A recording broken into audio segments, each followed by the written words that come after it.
नमस्कार दोस्तों, मैथविद मनु सर के ऑफिशियल यूट्यूब चैनल में आप सभी लोगों का हार्दिक स्वागत है। हम हमारी सीरीज़ को आगे बढ़ाते हुए क्वेश्चन नंबर 141 देख रहे हैं। क्वेश्चन नंबर 141 क्या कह रहा है? एक मशीन का क्रय मूल्य 2 लाख है। यदि इसका 10% वार्षिक दर से अवमूल्यन हो तो 3 वर्ष बाद इसका मूल्य कितना होगा?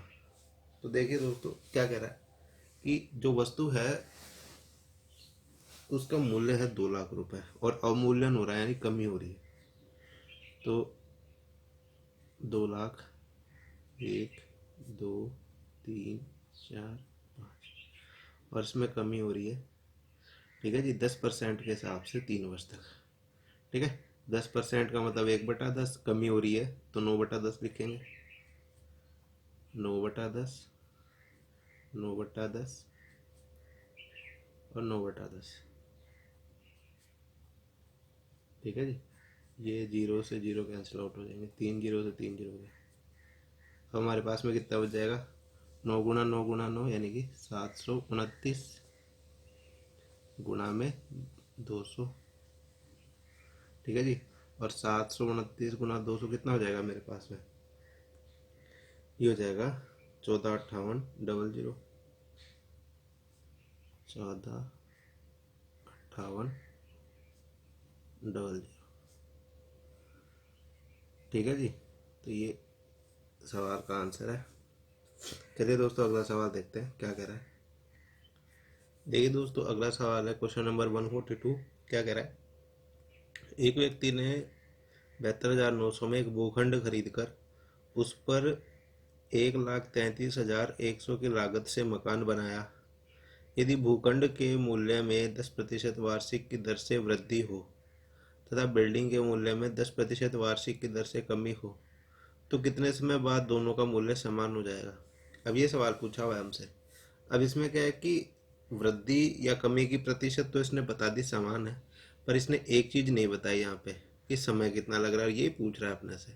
तो आप एक चीज़ समझो कि जैसे कि मेरे पास में 72,900 रुपये की ज़मीन है। ठीक है जी, अब ये 10% वृद्धि, इसके अंदर 10% की वृद्धि होगी। 10% की वृद्धि होगी, इसका मतलब ये 11/10 के हिसाब से बढ़ेगी। अब समय नहीं दे रखा हमारे पास, तो जितना समय इसमें लग रहा है उसको मैं टी मान लेता हूँ। ठीक है, दूसरी तरफ क्या कह रहा है कि 13,000, सॉरी 1,33,100, ये मेरे पास में मकान का मूल्य है। और इसके मकान के मूल्य में जो है कमी हो रही है 10% के हिसाब से। इसका मतलब इसको कितना लिख सकता हूँ? 9/10। क्यों? क्योंकि कमी हो रही है। और समय कितना है? टी। क्यों? क्योंकि दोनों तरफ समय बराबर ही लगने वाला है, इसलिए दोनों का टी टी समय रख लिया मैंने। अब समझते हैं सवाल को। देखो, अब 2 जीरो से 2 जीरो गया। अब ये जब ब्रैकेट खुलेगा तो ये जो टी का मान है इसको भी मिलेगा, इसको भी मिलेगा, तो ये हमारे पास में हो जाएगा 729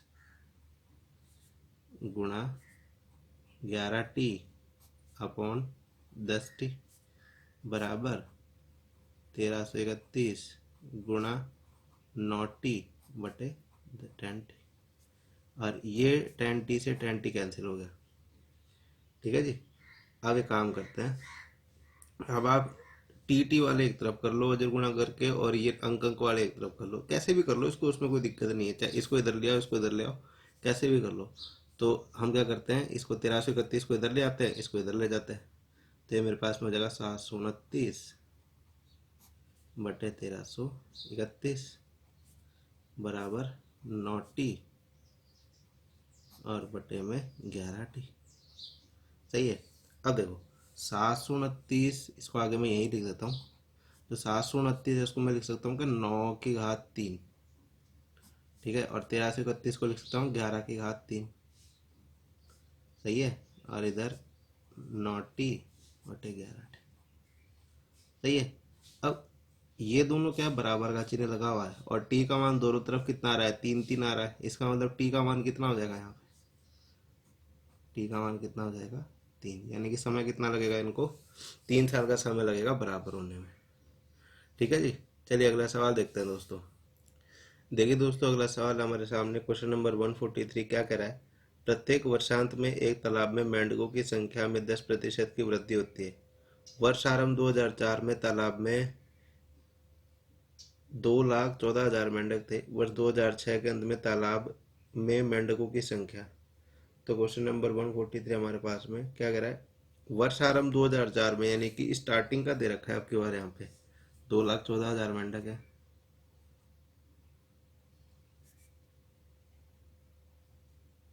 ठीक है, और 2004 की स्टार्टिंग दे रखी है, इसका मतलब 2004 पूरा काउंट होगा, 2005 पूरा काउंट होगा और 2006 का अंत यानी 2006 पूरा काउंट होगा, इसलिए 3 वर्ष हो गए मेरे पास में यहाँ पे।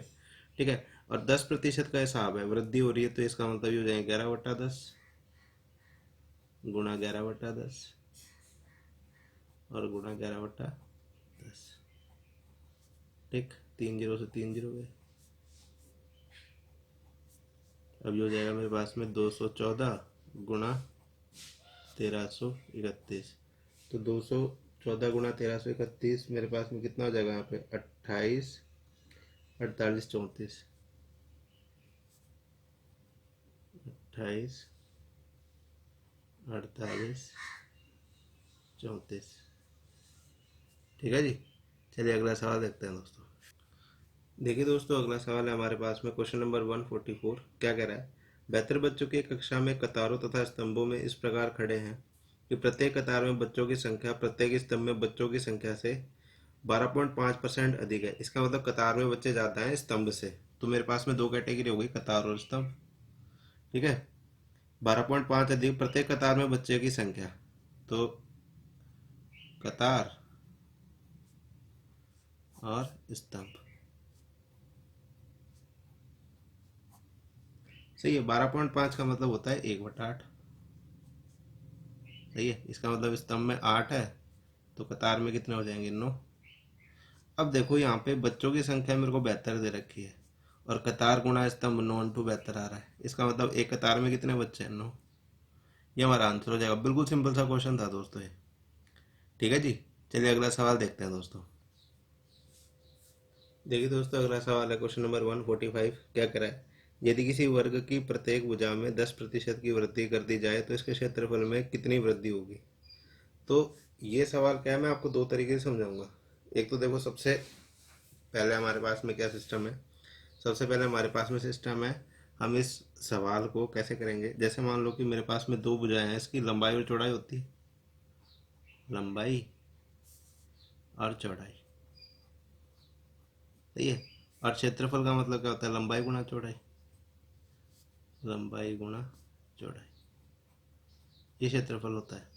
अब देखो क्या कह रहा है मेरे को कि प्रत्येक भुजा में 10%। तो अब क्या है, मेरे को भुजा माननी पड़ेगी, तो पहले और बाद में दो कंडीशन बनेंगी। ठीक है जी, पहले और बाद में। तो 10% का मतलब है, तो भुजा कितनी हो जाएगी 10 और 10। क्यों, क्योंकि वर्ग की दोनों भुजाएं बराबर होती हैं। सही है, ये बात हमें पता है। तो देखो अभी क्या कह रहा है कि 10% की वृद्धि कर दी जाए, तो 10% की वृद्धि यानी कि 10% का मतलब कितना होता है 1/10। ये बात आप लोगों को अच्छी तरीके से पता है। तो 1/10 का मतलब क्या होगा कि भुजा की लंबाई अगर 10 है तो वृद्धि किसके हिसाब से होगी 1 से, तो बाद में कितनी हो जाएगी 11। चौड़ाई कितनी है 10, बाद में कितनी हो जाएगी 11। क्षेत्रफल लंबाई गुणा चौड़ाई यानी कि 10 गुणा 10 100, और ये 11 गुणा 11 121। तो कितने की वृद्धि हो जाएगी 21 की। ठीक है जी, 21% की वृद्धि हो जाएगी। ये हमारा क्या हो जाएगा, आंसर हो जाएगा। इसी सवाल को हम ए बी फॉर्मूला से भी कर सकते थे। कैसे भाई, आपको पता है प्लस माइनस है, plus minus B plus minus A B upon 100 बराबर 10, क्योंकि दोनों में वृद्धि हो रही है। 10 प्लस 10 × 10 अपॉन 100। ठीक है जी, तो देखो 10 और 10 20 प्लस 1 गुणा 1 1, तो ये हो जाएगा 21। तो दोनों तरफ 21 ही आंसर आ रहा है मेरा। ठीक है जी, आप किसी भी तरीके से कर सकते थे, दोनों आंसर एकदम सही होंगे। चलिए अगला सवाल देखते हैं दोस्तों। देखिए दोस्तों, अगला सवाल है क्वेश्चन नंबर 146। क्या कह रहा है कि एक आयत की लंबाई में 10% की वृद्धि तथा चौड़ाई में 10% कमी करने पर नए आयत के क्षेत्रफल में, हमें पता है अभी फॉर्मूले से ये भी आराम से हो जाएगा। ठीक है, तो 10% की एक बार वृद्धि, 10% की एक बार कमी, और हमें पता है कि एक बार कमी एक बार वृद्धि हो तो आर स्क्वायर अपॉन 100। ठीक है, रेट स्क्वायर अपॉन 100। ठीक है, और हर बार क्या आएगी, कमी आएगी। ये बात मैं अच्छी तरीके से जानता हूँ। तो आर का मान कितना है यहाँ पे 10। ठीक है, स्क्वायर अपॉन 100। तो 100 अपॉन 100 कितना आ जाएगा, 1%, और 1% की क्या हो जाएगी, कमी, और यही क्या हो जाएगा मेरा आंसर। ठीक है, चलिए अगला सवाल देखते हैं दोस्तों। देखिए दोस्तों, अगला सवाल है क्वेश्चन नंबर 147। क्या कह रहा है, किसी वर्ग की प्रत्येक भुजा में 30% की वृद्धि करने पर इसके क्षेत्रफल में कितने प्रतिशत की वृद्धि होगी। तो प्रत्येक भुजा में 30% की वृद्धि कर रहा है, वर्ग है, इसका मतलब दोनों भुजा 30-30। सही है, तो plus minus A plus minus B plus minus A B upon 100। ठीक है जी, तो इसको लिखूंगा 30 प्लस 30 प्लस 30 गुणा 30 और बटे में 100। तो 2 जीरो से 2 जीरो कट जाएंगे, 30 और 30 60, 3 3 9, तो ये कितना हो जाएगा, 69। सही है एकदम। देखिए दोस्तों, अगला सवाल है क्वेश्चन नंबर 148। क्या कह रहा है कि एक वर्ग की लंबाई तथा चौड़ाई में क्रम से 40% तथा 30% वृद्धि करने पर प्राप्त आयत का क्षेत्रफल दिए गए वर्ग के क्षेत्रफल से कितना प्रतिशत अधिक होगा। ठीक है जी, अब हमारे पास में दो चीज़ें दी गई हैं। ठीक है, एक वर्ग की लंबाई और चौड़ाई में, यानी कि वर्ग की लंबाई चौड़ाई। ठीक है, तो और इसमें अपने को वृद्धि करनी है, तो वृद्धि के हिसाब से होगी, वही सिस्टम है इसमें। 40% प्लस 30% और प्लस 40 गुणा 30 बटे 100। 40 30 70, जीरो से जीरो कैंसिल, 4 दिए 12, तो 70 और 12 कितना हो जाएगा, 82। ये मेरा आंसर हो जाएगा दोस्तों। और उस तरीके से करना चाहो तो उस तरीके से कर लो। देखो कि जैसे मान लो कि लंबाई और चौड़ाई दे रखी है, दोनों तरीके सही है, लंबाई चौड़ाई। ठीक है, अब क्या कह रहा है मेरे को, लंबाई मेरे पास में कितनी हो जाएगी, 10, पहले 10, और चौड़ाई भी कितनी हो जाएगी, 10। उसके बाद में कितनी हो जाएगी, 40% वृद्धि, यानी कि ये 14 हो जाएगी, ये 13 हो जाएगी। सही है जी। अब देखो, अब क्षेत्रफल कितना होता है, लंबाई गुना चाहिए, यानी 10 10 100, यानी कि हो जाएगा 100। ठीक है जी, और ये कितना हो जाएगा, 13 चौक 52, और 13 एक कम 13 और 5 18, 182। तो 100 से 182 हो गया, यानी कितने से बढ़ गया, 82 से, यानी कि 82% मेरा क्या हो जाएगा, आंसर हो जाएगा। आपकी जैसे इच्छा है वैसे निकालो, सभी तरीके सही है, आंसर से मतलब है आंसर आना चाहिए। ठीक है जी, तो ये दो तरीके थे हमारे पास में। चलिए अगला सवाल देखते हैं दोस्तों। देखिए दोस्तों, अगला सवाल है क्वेश्चन नंबर 149। क्या कह रहा है कि एक आयत की लंबाई में 20% वृद्धि करने तथा चौड़ाई में 20% कमी करने पर इसके क्षेत्रफल में कितने प्रतिशत कमी आएगी। ठीक है, अभी थोड़ी देर पहले किया था हमने। ठीक है, दोनों के अंदर अगर समान तरीके से प्रतिशत कमी वृद्धि हो तो 20% कमी 20% वृद्धि, तो आपको पता है आर स्क्वायर अपॉन 100, और हर हालत में कमी ही होगी। समझ रहे हो बात को, तो 20%। ठीक है, 20 का स्क्वायर अपॉन 100, तो 20 का स्क्वायर कितना होता है, 400 बटा 100। तो 400 बटे 100 का मतलब कितना हो गया, 4%, और 4% क्या होगी मेरे पास में, कमी। ठीक है जी, चलिए अगला सवाल देखते हैं दोस्तों। देखिए दोस्तों, अगला सवाल है क्वेश्चन नंबर 150। क्या कह रहा है कि एक आयत की लंबाई में 60% वृद्धि करने पर इसकी चौड़ाई कितने प्रतिशत कम करनी होगी जिससे इसका क्षेत्रफल पूर्ववत रहे, पहले जैसा क्षेत्रफल हो जाए इसका। ठीक है, अब समझते हैं इस बात को। तो आयत में दो चीजें होती है मेरे पास में, लंबाई और चौड़ाई।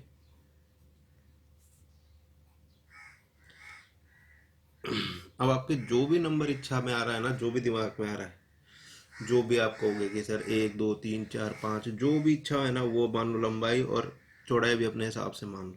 ठीक है, तो जैसे मेरी इच्छा कर रही है, मुझे नंबर दिख रहे हैं 10 और 20। ठीक है, मैंने लंबाई 10 मान ली, चौड़ाई 20 मान ली। अब क्या कह रहा है, आयत की लंबाई में 60% वृद्धि। तो लंबाई में वृद्धि करोगे 60% की, तो कितना हो जाएगा, 10 का 60% 6, यानी कि हो जाएगा 16। ठीक है, हो गई 60% वृद्धि। ये वृद्धि के बाद है 60% की, प्लस 60% हुआ है इसके अंदर। सही है।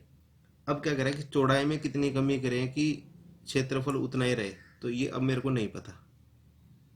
इसका मतलब ये है कि पहली कंडीशन का क्षेत्रफल और दूसरी कंडीशन का क्षेत्रफल आपस में बराबर है। यानी कि पहली कंडीशन यानी कि 10 गुणा 20 लंबाई गुणा चौड़ाई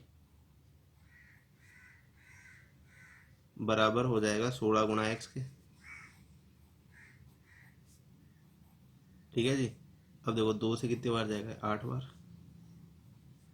और ये 8 जो इसके नीचे आएगा 100/8। 100/8 का मतलब आपको अच्छी तरीके से पता है, 12.5 या 12.5। तो ये x का मान आ गया, यानी कि इसकी जगह आप क्या लिख सकते हो, 12.5। सही है, x का मान इधर आ गया 12.5। अब 20 से 12.5 कितना कम है वो देखिए। तो 20 से 12.5 कितना कम है, 7.5। सही है, 7.5 कम है। तो देखो अब इसका प्रतिशत निकालते हैं। 7.5/20 × 100। सही है, पॉइंट हटेगा, एक जीरो नीचे, ये 2 जीरो से 2 जीरो कट गए। और 75 का आधा कितना होता है, 37.5। 37.5% हमारा आंसर आ जाएगा। ठीक है जी। अब आप जैसे और कोई नंबर लेना चाहो तो और कोई ले लो, जैसे कि कुछ भी ले लो जो आपकी इच्छा करे, जैसे लंबाई चौड़ाई जो आपकी इच्छा है वो लो। एक नंबर वो ले लेते हैं जिससे आपको नहीं लगे कि भाई सर ने तो पहले से ही कर रखा था। कोई भी ले लो, 30 20, मतलब मैं इसलिए ले रहा हूँ काटने में दिक्कत नहीं है। अब आप नंबर ले लोगे 1.25 तो उसमें तो दिक्कत आएगी आएगी। तो जैसे मान लो इसको मैंने ले लिया 30, इसको ले लिया 20।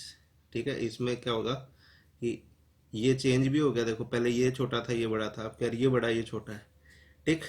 अब देखो 30 20, तो इसमें 60% की वृद्धि करोगे पहले, प्लस 60%। तो ये कितना हो जाएगा, 36 18, यानी कि हो जाएगा 48। ठीक है, और ये एक्स रहेगा, यानी कि इन दोनों का जो गुणनफल है वो बराबर होगा इन दोनों गुणनफल, क्योंकि ऊपर वाले का क्षेत्रफल नीचे वाले का क्षेत्रफल आपस में बराबर। यानी कि 30 × 20 बराबर हो जाएगा 48 × x के। सही है, और 3 दूना 6, और 6 से 8 बार। तो देखो 100 बराबर कितना आ रहा है, 8x। वही आ रहा है देखो आपके हाथ में, 100 8x, 100 8x। तो आंसर फिर से कितना आ जाएगा, 37.5। आप कैसे भी निकाल लो। ठीक है जी। तो आज के सेशन में इतना है दोस्तों, बाकी के सवाल हम नेक्स्ट वीडियो में देखेंगे। तब तक के लिए धन्यवाद दोस्तों।